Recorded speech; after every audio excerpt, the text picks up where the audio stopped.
Hi everyone, for examiner video number 1, I decided to do topic number 2, and the book I chose was Story of a Soul, which is actually an autobiography written by St. Therese of Liseux, so I wrote down her family tree.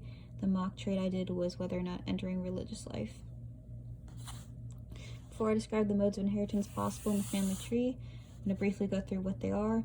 X-linked dominant means that it's linked dominantly to the X chromosome. So for in this example, daughters get one X chromosome from the mother and one from the father, so that means all daughters would have to be impacted. X-linked recessive means that the trait is linked recessively to the X chromosome. So in this example, all sons would have to be impacted because they get a Y chromosome from their father and an X from their mother. Autosomal dominant means a single gene is enough to cause the disease. Autosomal recessive means you need both genes to cause the disease, so they both have to be the same recessive gene. And then Y-linked means only men can be impacted because it's linked to the Y chromosome, and men have one X and one Y chromosome. As you can see from this example pedigree, only the men, which are the squares, are impacted. Now I'm going to go through the modes of inheritance and which are possible on this pedigree. X-linked dominant is not possible because if you looked at the purple, that would mean that this is a dominant since it's shaded, and you cannot get a dominant genotype from two recessive.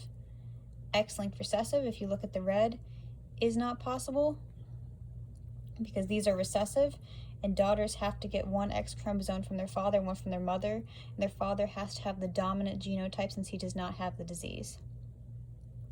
Autosomal dominant, just like X-linked dominant, is not possible because you cannot get dominant alleles. If you look at the orange, from two recessive alleles. Y-linked is not possible because sons are not impacted, and that would be passed on from father to son. So the only thing that is possible is if you look at all the pink genotypes is autosomal recessive,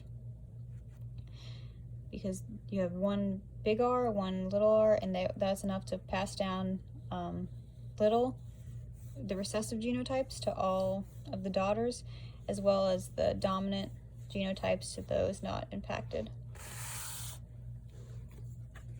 These are my references, just the slides, as well as St. Therese of Liseux's autobiography for the family tree.